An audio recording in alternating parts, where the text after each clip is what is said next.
Hello and welcome back to the Doctor Who Marathon. I'm your host McEdam and today we're going to be talking about The Age of Endurance by Nick Wallace. As you can see, I've made a DVD cover. This is the DVD cover. This is the CD cover, the actual official one, and then that's the DVD cover I made. I actually put the words and stuff, and you don't care anymore. Right. Before I begin, I need to point out that this is part of the early adventure range of Big Finish, which is a bit more like an audio drama compared to the Companion Chronicles, which we've talked about previously. This is much more, it has much more characters describing things, with only narration for when characters are actually doing stuff. So there's no he said this or she said that, or he said terrifyingly, or she screamed, that kind of stuff. There's none of that in this one. So that's what an early adventure is, and this is the first one in our chronological order in The Age of Endurance. Now, before I begin, I would like to point out that this is the first time in the audio dramas, in our point of view, that William Russell, who plays Ian in the TV show, has actually reprised his role in the audio drama. Of course, release-wise, this is later down in his career, but his voice is very old.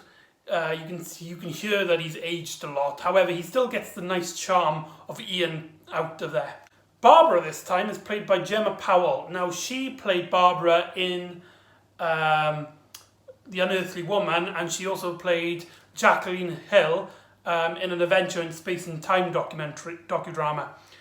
She's very great at doing a Jacqueline Hill impressions. Sometimes you do forget that it isn't actually Jacqueline Hill, but rather somebody else playing her. However, in this story, it's like, what was the point of her being in this? She has nothing to do. For most of the story, she's just gone, kidnapped by the main villain, and you don't see her until like the very end. And also, Carole Ann Ford is back as Susan Foreman, and I've praised her as enough in this series, but I think it's worth repeating that she is outstanding. You can only really tell that she's aged if you really listen closely. However, she still sounds a lot like her younger self, and B, she gets her character down to a T. So now on to the plot. The Doctor, Susan, Ian and Barbara land on an abandoned ship, or at least they think, but they found a body, a reptilian body in one of the airlocks, and then this abandoned ship gets in contact with another ship called the Endurance, and they get taken away by the people of the Endurance, which they call the Lastborns.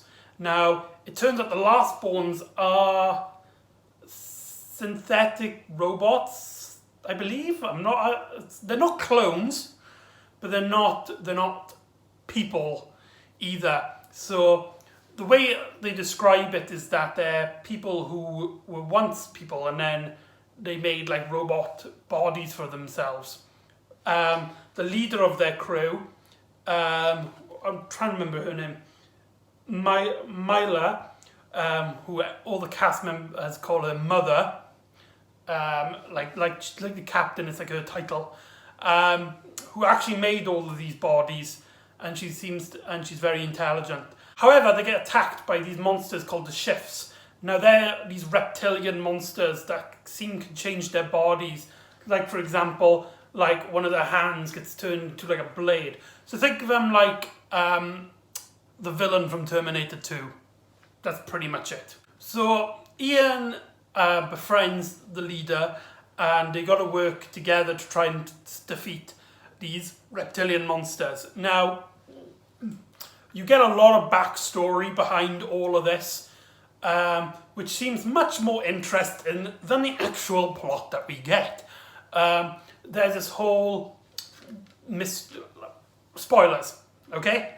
Just going to give it out spoilers. If you want to listen to this, there was a time when these people were these like the greatest scientists in like their time zone, whatever, and then something happened, and then they can't have children anymore. So they had to make these robotic bodies. Now they find lizards, which at the time were actually like proper animal lizards, that could breed on their planet. So they genetically enhanced their evolution, and that's how we get the shifts, the main villains. And what happened is that they believed that they were basically taken advantage of, and so they're trying to kill these lastborns so that they can get revenge for basically being just test subjects for the lastborns. That backstory may sound interesting, however, I don't think it's very well executed in the story. There's a lot of at the start of episode 1, there seems to be some distrust between our heroes and the lastborns.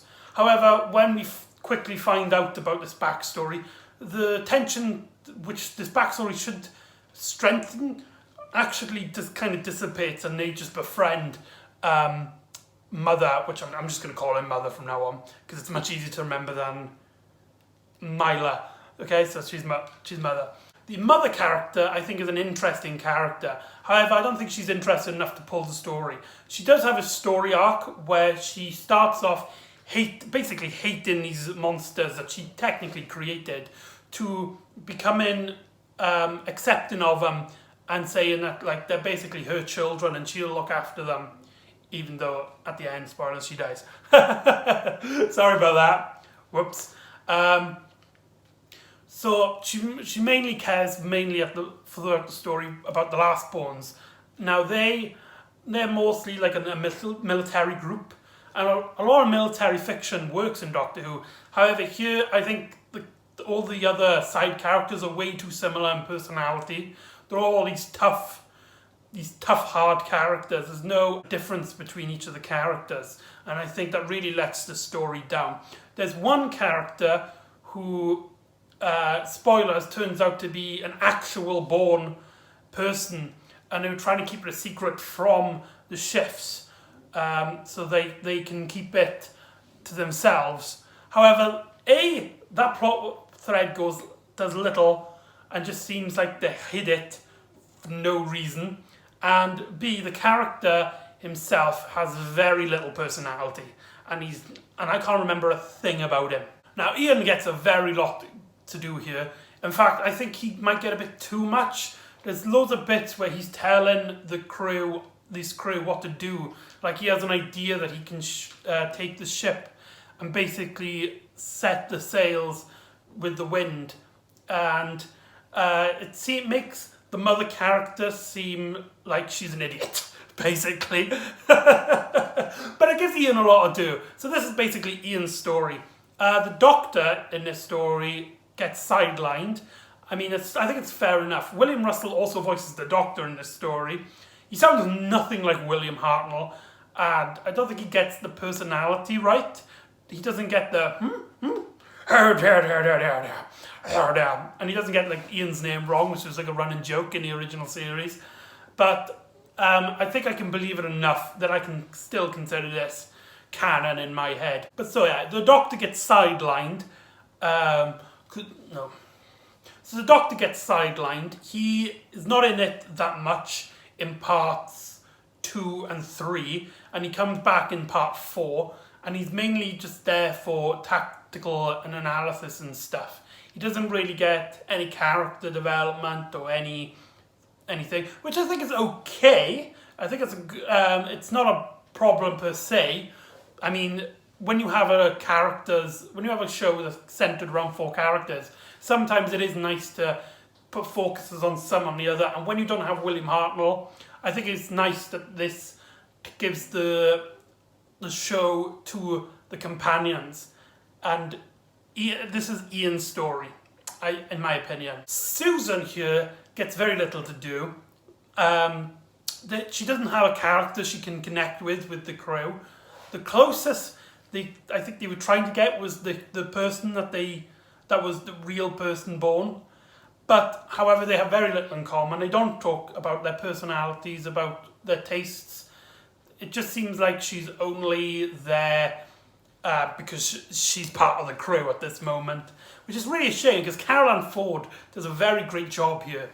And there's a great scene where one of the chefs has her as a prisoner and she tries to talk down that the reason why he's attacking is not because he's this bloodthirsty villain, but rather he feels upset that the mother character has taken away his freedom, basically. However, this plotline doesn't go anywhere, so that scene just seems like padding. So, that's Age of Endurance. It's not as good as any of the story. I think this might be the weakest story so far in our chronological order. However, there are some bits to like. I don't recommend this as a first time for audio dramas.